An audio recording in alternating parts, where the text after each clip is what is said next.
શરીર માધ્યમ ખલું ધર્મ સાધનમ. ઉપનિષદોમાં વેદમાં લખ્યું છે કે ધર્મને પ્રાપ્ત કરવાનું શરીર સાધન છે. આ શરીરને હાંચવું પડે. તુલસીદાસજી તો લખ્યું તનબીનું વેદ ભજન નહીં બરના. શરીર ન હોય તો પછી ભજન કેમ કરવું? ભજન કરવા માટે શરીરની તો જરૂર છે જ. એટલે શરીરનું ધ્યાન રાખવું. એટલે અતિશય ભોગમય ન રાખવું. બહુ ખાવું, એશ આરામ કરવો, મોજ મજા કરવી, એવો કઈ ઉપદેશ નથી. પણ આ શરીરથી પરમાત્મા ભજાય એ રીતે શરીરને હાચવું છે પરમાત્મા. અને હું તમને બીજી વાત કરું કે પરમાત્માનું ભજન મનુષ્યના શરીર સિવાય બીજા કોઈ શરીરમાં થઈ શકતું નથી. પશુ પક્ષી ભજન કરી શકે નહીં. દેવતાઓ સ્વર્ગમાં બધા ભોગવે છે, બાકી ત્યાં ભજનની સત્સંગની સુવિધા નથી. નાગ લોકો બધા એ ભોગાવતી છે. કોઈ પણ શરીર મનુષ્યના શરીર સિવાય પરમાત્માના ભજનની કોઈ શરીરમાં સગવડતા નથી. એટલે આ શરીર મને તમને કેવળ ને કેવળ હરિભજન કરવા જાય. અને એની સાથે એક બીજી પણ વાત કે આ સંસારમાં પરમાત્માનું ભજન કરવાની અનુકૂળતા કોઈને મળી નથી અને એ મળશે નહીં. અનુકૂળતાની રાહ નહીં જોતા કે બધી રીતની અનુકૂળતા થાય ને બધા કામ સંસારના પૂરા થઈ જાય પછી નિરાતે ભક્તિ કરી. આ સંસારમાં કોઈને હરિભજનની અનુકૂળતા મળતી જ નથી. ઈશ્વર ભજન કરવું હોય તો અનુકૂળતા મારે તમારે બનાવી લેવી પડે. અહીં અનુકૂળતા બનાવી કોઈને મળી છે? નરસિંહ મહેતાને મળી અનુકૂળતા? નાથબારા નથી મૂકી દીધા. મીરાબાઈને અનુકૂળતા મળી છે અને એને ઝેર નથી પીવું પડ્યું. તમે એક કોઈ પણ સંતનું ચરિત્ર લઈ લો. આ સંસારમાં કોઈને આરામથી હરિભજન કરવાની અનુકૂળતા સંસારે આપી નથી, પણ છતાંય બધાએ કરી લીધું. એમ કાલ હું અમારા ભાઈઓને એક વાત કરતો હતો કે એક સંતોનો મોટો સંઘ હતો. 15-20 સંતોનો આખો મંડળી જમાત હતી અને બધા ચીલમ પીતા હતા. એમાં નિયમ એવો હતો કે ચીલમ બધા પી લેતા અને બધાની ચીલમ એક હારે મૂકી દેવાની, એક સાથે આમ ઢગલો કરી દેવો. હવે મહાત્માઓ બધા રાત્રે સૂતા, બધાની ચીલમ સાથે ઢગલો હતો. એમાં એક સુરદાસ મહાત્મા હતા, આખી દેખાતો નહોતો. એને રાત્રે ચીલમ પીવાનું મન થયું. હવે એની ચીલમ એમાંથી મળે કઈ રીતે? એને દેખાય તો નહીં. કોઈની ચીલમ લેવાય નહીં, પોતાની લેવાય. હવે અંધ મહાત્માને કેમ ખબર પડે કે આ ઢગલામાંથી મારી ચીલમ કઈ છે? એ મહાત્માએ એવો ઉપાય કર્યો. આવડો મોટો પથ્થર પીડ્યો હતો, એ પથ્થર ઉપાડ્યો ને આમ કીધું, ઊંચો કરીને કીધું કે સબ કી સંભાળો, મેં મેરી ફોડતા હું. સબ કી સંભાળો, મેં બધાની સંભાળીએ, હું મારી ફોડી નાખું છું. એ ઠેરો ઠેરો ગુરુભાઈ, ઠેરો હમ લે. બધા મહાત્મા હવની હવે લઈ લીધી. પછી છેલ્લે એક વધીને એ આ મહાત્માની હતી, એને લઈ લીધી. એટલે આમાં હવની સંભાળવાની છે ને આપણે આપણું ફોડી લેવાનું છે. આ સંસારની અનુકૂળતા જ નથી, હરિભજનની અનુકૂળતા છે જ નહીં. ભજી લેવા જોઈએ. અને એ તે આ અવસર છે. આ અવસર તારો હરિ ભજવાનો, અવસર તારો હરિ ભજવાનો, એમાં કોડી ન બેસે દામ ભજીને નારાયણ.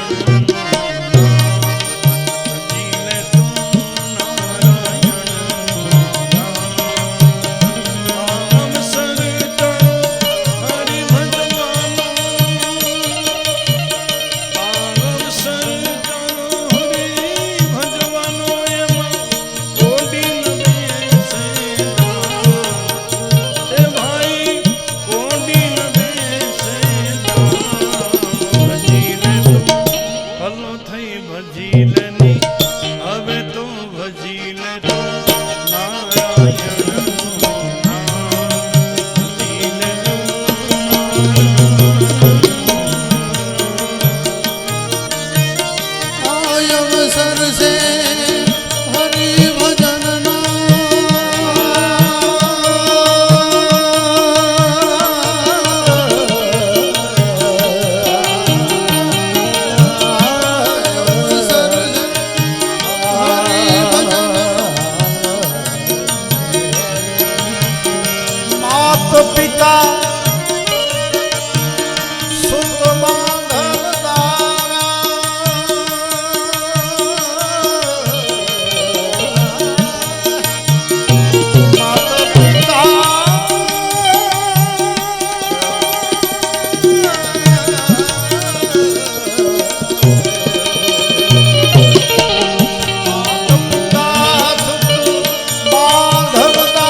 શક્તિ છે એવી કોઈ સાધનામાં શક્તિ નથી. તમને જે ગમે, તમે જેને માનતા હો, તમારી જેમાં શ્રદ્ધા હોય, રામ, કૃષ્ણ, શિવજી, માતાજી, ગણપતિ, હનુમાનજી અથવા સદગુરુ, બધા એક જ છે. રૂપ બધાના અલગ અલગ છે, બાકી તત્વથી બધા એક જ છે. પરમાત્મા બે નથી, પરમાત્મા એક જ છે. દેવી ભાગવતમાં આપણે કથા આવશે. મણિદીપ ધામમાં માતાજીનું જે ધામ છે, માતાજી જ્યાં રહે છે ને, એને મણિદીપ ધામ કહેવાય છે. બધાથી ઉપર છે અને ત્યાં પુરુષ કોઈ જઈ શકતા નથી. બ્રહ્મા, વિષ્ણુ અને મહેશ ગયા ને તો એ સ્ત્રી રૂપ થઈ ગયા છે. બ્રહ્મા, વિષ્ણુ, મહેશ બધા સ્ત્રી રૂપે થઈ અને ત્યાં માતાજીની સેવામાં હતા. ત્યારે માતાજી એને એમ કીધું કે મારું કોઈ નામ નથી, મારું કોઈ રૂપ નથી, હું પુરુષ નથી, હું સ્ત્રી પણ નથી, હું કેવળ પ્રકાશ છું, કેવળ ચેતના છું. જ્યારે જ્યારે જગતમાં જેવી જેવી જરૂર પડે ત્યારે ક્યારેક હું પુરુષ પણ બનું છું અને ક્યારેક હું સ્ત્રીના રૂપે આવું છું. આ માતાજી બોલ્યા છે. ક્યારેક એવું લાગે તો હું રામ બનીને આવું, ક્યારેક કૃષ્ણ બનીને આવું, ક્યારેક હું શિવ બનીને આવું, ક્યારેક અંબા, ક્યારેક ચામુંડા, ક્યારેક મહાકાળી. હવે આપણે મોટે ભાગે એવું માની કે પ્રહલાદની પ્રાર્થના સાંભળી અને થાંભલામાંથી ભગવાન સિંહના રૂપે પ્રગટ્યા. પણ અમારે કાક બાપુ એવું લખે કે હું એમ કહું કે થાંભલામાંથી સિંહ નથી પ્રગટો, સિંહણ પ્રગટી, મારી માં પ્રગટી, એવું લખે. તુહી ટેર પ્રહલાદરી સુણ દોડી, દમંકી બણી સિંહની સ્તંભ તોડી, અને ભવાની હસા ભારતા કંઈક કીધા પછાડી, ઘણા દાનવા રેર પીધા. ખનું એક મેં કંઈક બ્રહ્માંડ થાપે, ખનું એક મેં કંઈક લોકા ઉથાપે, તુહી તું જ જાની, મતા હૈ એસી મોરી બખાની, તુહી સાયરા નીદ ગંભીર ગાજે, ભીડે આંકડા વાંકડા નાટ સાજે, ધકે હાલતા લોટ લીતા હિલોળા, કરંતી જાળા બોલ ગંગે કિલોળા, નમો માત કાગેશ્વરી ભદ્રકાળી, તુહી સોળધારી રૂપાળી કૃપાળી. એટલે એ સ્ત્રીએ નથી, એ પુરુષે નથી, એનું કોઈ રૂપ રંગે નથી, એનું એક નામે નથી, 1000 નામ છે. તમે અંબા કયો, ભવાની કયો, ચામુંડા કયો, દુર્ગા કયો, ઉમિયાજી કયો, સાકર, આમાં માતાજીના ઘણા બધા ચરિત્રો આપણે આવશે જ તે. પણ મૂળ આદ્ય શક્તિ, પરમ ચેતના. હું તમને એક બીજી વાત કરું કે આ જગતનું જે સંચાલન છે ને એ માં જ કરે, પરમાત્મા નથી કરતા. પરમાત્માથી કઈ થાય જ નહીં. હું તમને એક દાખલો આપું કે તમારે ઘરે કોઈ મહેમાન આવે, કોઈ ભાઈબંધ દોસ્તાર આવે, તમે મિત્રોની સાથે ભાઈબંધ દોસ્તાર બેઠા બેઠા મેળાઓ કરતા હો, બીજું તમે શું કરો? વાતો કરે. પુરુષ તો શું કરે? પણ બધું રસોડામાંથી આવે કે ન આવે? પાણીના ગ્લાસ આવે, પછી ચાના કપ આવે, કોફી પીતા હોય તો કોફી આવે, જે પીતા હોય લોહી સિવાય. પછી થોડો સમય જાય પછી એમ કે હવે જમવા ઊભા થાવ, તો તમે મહેમાન સાથે જમવા ઊભા થાવ. પછી જ્યારે થાળી પીરસાય ને થાળીમાં મિષ્ટાન જ્યારે જોવે ને તો મહેમાન પુરુષને એમ કહે કે આટલી બધી તકલીફ શું કામ લીધી? સાદું બનાવી નાખ્યો. આપણે કાંઈ તકલીફ લીધી નહોતી, આપણી માયા રસોડામાં હતી ને એ બધું કામ કરતી હતી અને પરિણામ બહાર આવતું હતું.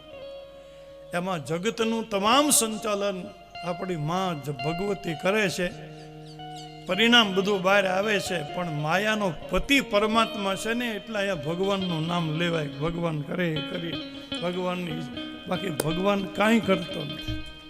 જે કરી જગદંબા જ કરે, આદ્ય શક્તિ.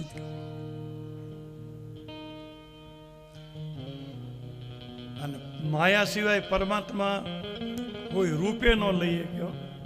હું તમને એક બીજી પણ વાત કરું કે મારે ને તમારે મનુષ્ય બનવું હોય ને તો આપણે કોઈ માતાને પહેલા સ્વીકારવી પડે. જ્યાં સુધી તમે માનો સ્વીકાર ન કરો ત્યાં સુધી તમે મનુષ્ય બની જ ન શકો.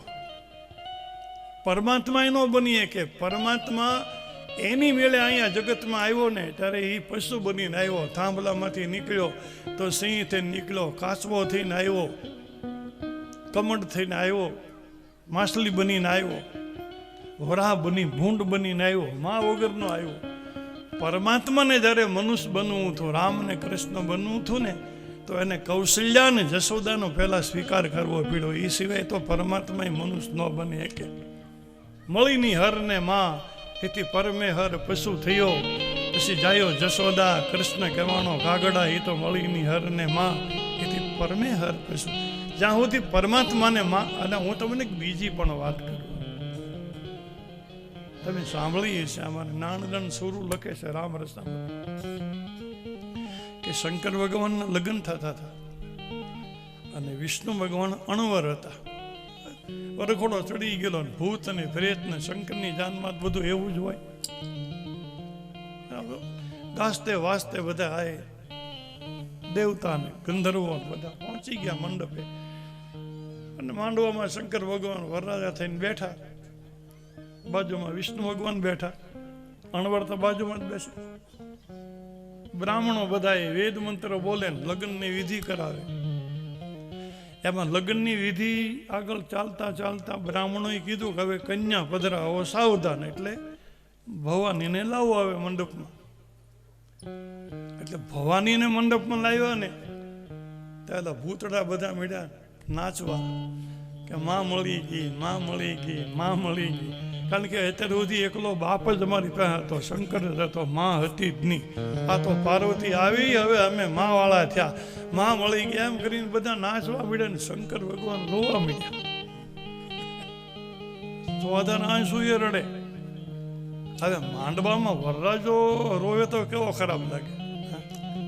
પછી તો એને રોવાનું જ હોય, હાલો આપણે સમજીએ. પણ ભાઈ એ વખતે રોવે એ તો કેવો ખરાબ લાગે એમ. એટલે વિષ્ણુ ભગવાને કીધું કે તમારા લગ્ન થાય અને તમે રડો છો એ સારું ન લાગે. શું કામ રડો છો? બહુ જ્યારે કીધું ત્યારે શંકરે વિષ્ણુને એમ કીધું કે આ જગતમાં બધા જીવાતમાં ભાગશાળી છે કે બધા એને માં છે. એક અભાગ્ય હું છું કે મારે માં નથી, હું માં વગર. શિવ સ્વયંભુ અજન્માનો લોકા કે વૈવ બનતો પી જગતા મધિષ્ઠાતારમ કેમ ભવ વિધિના દત્ત ભવતી. શિવ તો સ્વયંભુ છે, શિવને કોઈ મા બાપ નથી. પણ શંકરને એનું દુઃખ છે કે મને માં નથી મળી, આખા જગતના જીવાત્માને માં મળી.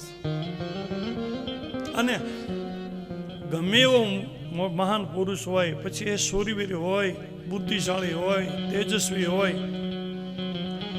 પણ એને બળ છે ને એની માનું જ હોય.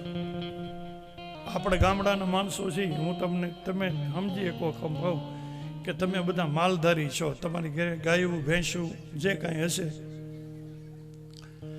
તમે માટીના માટલામાં દોણામાં રાત્રે દૂધ મેળવી દો અને એક જ રાત એમાં દહીં રહે, દહીં થઈ જાય, એક રાત રહે, પછી બીજે દી તમે એ કાઢીને એની છાશ કરી નાખો, બરાબર. પછી જેમાં તમે દહીં મેળવ્યું હતું જે માટલામાં, એ માટલાને તમે ગરમ પાણીએ વિસળી નાખો, નાળિયેરનો કૂચો લઈ. શું અમે તો ત્યાં સૂધ્યું કહીએ, અમારે સૂધ્યું કહેવાય. એ તમે ગરમ પાણી આમ ઘસીને એ ધોઈ નાખો ને, પણ તમે સૂંઘો ને તો એમાંથી છાશની વાસ જાય નહીં. વાસ આવે છે, ભલે ને તમે ગમે એટલી મહેનત કરી. હવે તમે વિચાર કરો કે એક જ રાત્રિ જો દહીં માટલામાં રહેતું હોય અને તોય એની વાસ બેસી જાય, તો 9 મહિના જે દીકરો જે માના પેટમાં રહેતો હોય એ માની તાકાત કેટલી હોય છે. એની આગળ હું તો કહું, જેની આગળ જે શક્તિ છે, તમને જેનામાં વધારે તેજ દેખાય, જેનામાં વધારે તમને કંઈક બુદ્ધિ દેખાય અથવા તો જ્ઞાન દેખાય, જે કંઈ તમને વધારે દેખાય તો માનવાનું કે આની માં તપસ્વી હોય, આની માં કોઈ પુણ્યશાળી હશે, એના પેટમાંથી ઉજરે છે. એટલે તો મેઘાણીભાઈ લખ્યું, આઈ જનનીના એ હૈયામાં પોઢંતા પોઢંતા લીધો કસુબી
પરિવાર છે ને એ તો લોહીનો ગુણ છે, અને સંતાનમાં માતા પિતાની પવિત્રતા જ ઉતરે. ખાસ કરીને તો રામને જે બળ હતું ને, રામની આગળ એના પિતાનું બળ નહોતું, એની માનું બળ હતું, કૌશલ્યાનું. કૃષ્ણને આગળ જે બળ હતું ને એ દેવકીની જશોદાનું. જનની કેરું જોર એ રાઘવને રહેતું સદા, એને માને ને કરી મોર, એને કર્યો પિતાને ગાગડા, એ તો જનિતા કેરું જોર અને રાઘવ. એટલે આદ્ય શક્તિ જગદંબા એ આ સમગ્ર બ્રહ્માંડની આધારભૂતા છે. આખું બ્રહ્માંડ એની ઉપર ટકેલું છે, એના આધારે ટકેલું છે. એના હજારો નામ છે, હજારો સ્વરૂપ છે, હજાર પ્રકારના ચરિત્રો છે. એને બ્રહ્મા વિષ્ણુ મહેશ પણ એ જગદંબાની માયાને જાણી શકતા નથી. હજી સુધી કોઈ એની માયાને સમજી શક્યું જ નથી. હવે ગ્રંથનો મહિમા એવો છે કે જે ગ્રંથનું વાંચન કરવાનું હોય એનું મહાત્મય કહેવું જોઈએ. શરૂઆત શિવપુરાણની કથા તમે સવારે સાંભળી, તેમ આનો મહિમા ગાયો છે. હવે આપણે દેવી ભાગવતની કથા 9 દિવસ કહેવાની છે, સાંભળવાની. તો દેવી ભાગવતનો મહિમા સાંભળો. એટલે 2-3 પ્રસંગો મહાત્મયની કથાના છે. એક તો સુધમના રાજા છે, અયોધ્યાનો રાજા છે, સૂર્યવંશનો રાજા છે. એના મંત્રીઓ સાથે એકવાર ઘોડા માથે બેસી અને સુધમના રાજા હિમાલયમાં ફરવા જાય છે. હવે એને ખબર નથી, આમ ફરતા ફરતા ફરતા એક અંબિકા વન નામનો બગીચો છે હિમાલયમાં, અને એ બગીચો શિવ અને પાર્વતીનો અંગત વિહારનો છે. ત્યાં બીજા કોઈથી જવાતું નથી, શિવ પાર્વતી બે જ ત્યાં રહેતા. હવે એકવાર એવું બનેલું કે શિવ ને પાર્વતી, જોકે એનું મર્યાદા તૂટે એવું કોઈ ચરિત્ર ન જ હોય, માં જગદંબા છે પાર્વતી, પણ એની લીલા હોય એમ. ભગવાન શિવ તો દુર્જટી છે, એટલે એના ચરિત્રો કઈ આમ આછકલા ન હોય, છીછરા ન હોય, એમાં કોઈ મર્યાદાનો ભંગ ન હોય. પણ હવે એકવાર શિવ ને પાર્વતી એ બગીચામાં, અંબિકાવન નામના બગીચામાં બેઠેલા હતા. એનો જ બગીચો એટલે ત્યાં બીજું કોઈ આવે નહીં. હવે એકવાર સનકાદિક મહાત્માઓ ફરતા ફરતા ત્યાં આવી ગયા, બ્રહ્માના માનસ પુત્ર. એને ખબર નહીં. હવે સનકાદિકો આવી ગયા, સપ્ત ઋષિઓ સાથે હતા, અને શિવ ને પાર્વતી કંઈક એવી મુદ્રામાં બેઠા હશે, એવી રીતે બેઠા હશે. એટલે પાર્વતી માતા એકદમ ઊભા થઈ ગયા શંકર આગળ. એટલે મહાત્માજી આવ્યા ને એટલે થોડીક મર્યાદાનું રક્ષણ કરવા ઊભા થઈ ગયા હતા, પણ શરમાઈ ગયા પાર્વતી બહુ. થોડીક લજ્જા પણ આવી, શરમે આવી. ભગવાન શંકરને એમ થયું કે પાર્વતીને થોડુંક દુઃખ થયું છે, થોડીક લજ્જા આવી છે. પણ પાર્વતીને રાજી રાખવા શંકર ભગવાને ત્યારથી એવું કીધું કે હવે પછી આ બગીચામાં કોઈ પુરુષ આવશે એટલે એ સીધો સ્ત્રી બની જશે. કોઈ પણ પુરુષ આમાં આવશે એ સ્ત્રી બની જશે. હવે અયોધ્યાના રાજા, સુધમના રાજા ઘોડા માથે બેસી મંત્રી સાથે હિમાલયમાં ફરે છે, એને ખબર નથી. એ ફરતા ફરતા બધા બગીચામાં દાખલ થઈ ગયા. દાખલ થયા એટલે રાજા તો સ્ત્રી થઈ ગયો, ઘોડો તો એ ઘોડી થઈ ગઈ, એના મંત્રીઓ હતા એનું પણ એવું જ થયું. એટલે રાજાને એમ થયું કે આ ઘડીકમાં શું થઈ ગયું? હું તો પુરુષ છું, અયોધ્યાનો રાજા છું, અને હું સ્ત્રીમાં પરિણીત થઈ ગયો. હવે એ જ્યારે સ્ત્રી થયો ને અયોધ્યાનો રાજા, એની માથે ચંદ્રમાની દ્રષ્ટિ પડી. આ તમે જોજો કેવી બધી લીલાઓ થાય છે પરમાત્માની. હવે ચંદ્રમાની દ્રષ્ટિ પડી, ચંદ્રમા એના રૂપમાંથી મોહિત થઈ ગયો અને રાજા સ્ત્રી થઈ ગયો છે ને એ ચંદ્રમા એ રૂપાળો ને, એનાથી એને એક દીકરો થાય છે પુરુરવા નામનો. પુરુરવાનો દીકરો થાય છે અયાતિ રાજા, અને અયાતિ રાજાના 5 દીકરા. અયાતિ રાજાએ ઘણા વર્ષ રાજ કર્યું ને ભોગ ઘણા બધા ભોગવ્યા, પણ એને તૃપ્તિ નહોતી, સંતોષ નહોતી. હજી મારે બાકી ભોગવવાનું, હજી બાકી. તો કે સંસારના વિષયમાં કોઈ દી કોઈને તૃપ્તિ થતી જ નથી. હું તમને એક વાત કરું કે આ સંસારમાં સુખ નથી, સુખની કલ્પના છે, બાકી દુઃખથી ભરેલો છે. આમ કરવાથી સુખ મળશે, હું આમ કરું તો મને સુખ મળશે, હું ફલાણાને મળું તો મને સુખ મળશે, એ આપણી કલ્પના છે. સંસારમાં સુખ છે જ નહીં. આ સંસારમાં કોઈને સુખ મળ્યું જ નથી, હજી સુધી કોઈને મળ્યું નથી. દુઃખથી ભરેલો છે આ સંસાર.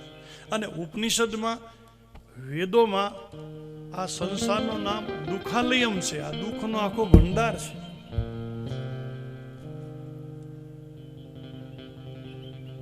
સંસાર જેને મળે ને એને અધૂરો જ મળે, કોઈ દી પૂરો મળે નહીં. કોઈ એમ કીધું કે આ સંસારમાં મને બધું સુખ મળી ગયું, કોઈ બોલી? સંસાર કોઈને પૂરો મળે નહીં, જેને મળે એને અધૂરો જ મળે. અને પરમાત્મા જેને મળે ને એને પૂરેપૂરો મળે. ભગવાન કોઈ દી અધૂરો મળતો, કારણ કે પરમાત્મા તો પૂર્ણ છે, ઈશ્વર જ પૂર્ણ છે. બાકી આ જગતમાં જો કોઈ પૂર્ણ છે જ. એટલે ગમે એટલું આ કદાચ આપણને સુખ મળે, પૈસા મળે, પદ મળે, પ્રતિષ્ઠા મળે, માનપાન મળે, પહેરવા ઓઢવાના સરસ મજાના કપડાં, સોનાના દાગીના, ખાવા પીવાની બધી વસ્તુ, પણ એનો કોઈ દી અંત નથી. એમાં કોઈ દિવસ તૃપ્તિ છે જ નહીં. અગ્નિમાં તમે ઘી નાખો તો અગ્નિ શાંત ન થાય, અગ્નિ વધારેમાં વધારે પ્રજ્વલિત થાય. એમ સંસારના ભોગ તમે જેમ જેમ ભોગવો એમ તો ભૂખ વધતી. આપણા મનનો ધોખો છે એમ. આ એકવાર ખાઈ લઈ, આ એકવાર ત્યાં જઈ આવી, એનાથી પૂરું નથી થતું, ઉલટાનું વધે. ત્યાગ હોય ને જીવનમાં એની શાંતિ હોય. તમે ત્યાગ કરી દો તો જ તમે શાંતિ. બાકી આ જગતમાં કેટલાય મહારાજા, સમ્રાટો, રાજાઓ, બાદશાહ આવી ગયા. કોઈને આ જગતમાં સુખ પૂરેપૂરું મળ્યું નથી. એટલે યયાતિ રાજાને એમ થયું કે મારા 5 દીકરામાંથી કોઈ એકાદ દીકરો મને એની જુવાની આપે અને હું મારો બુઢાપો એને આપું તો હજી થોડાક ભોગ ભોગવી લઉં. ઘણા વર્ષ રાજ કર્યું ને તોય આની ભૂખ નહોતી ગઈ સંસારને ભોગવવાની. એમાં યદુ નામનો દીકરો હતો ને, એણે કીધું કે આ પિતાજી તમારે સંસારના બધા સુખ ભોગવવા છે ને, મારી જુવાની હું તમને આપું, તમારો બુઢોપો મને આપી દે. તો યદુ નામના દીકરાએ જુવાની આપી દીધી અને અયાતીએ એનું ગઢપણ આપી દીધું દીકરા. અને પછી એ ઘણા બધા ભોગ ભોગવ્યા, પણ તોય એની ભૂખ કોઈ દી મટી જ નહીં. અને છેલ્લે એને સમજાણું કે આ બધું નકામું છે. રેતીને પીસવાથી તેલ નહીં નીકળે અને પાણીને વલોવાથી કોઈ દી માખણ નહીં મળે. સંસારમાં કોઈ દી સુખની શાંતિ મળશે જ નહીં. છેલ્લે પછી એને દીકરાની યુવાની આપી દીધી. યદુના વંશમાં જે પુત્રો થયા ને એને યદુ વંશ કહેવાય છે. અને એ જ વંશમાં ભગવાન કૃષ્ણ પ્રગટ્યા છે, એટલે યદુવંશી, ચંદ્રવંશી. હવે આ રાજા જે સ્ત્રી થઈ ગયો છે,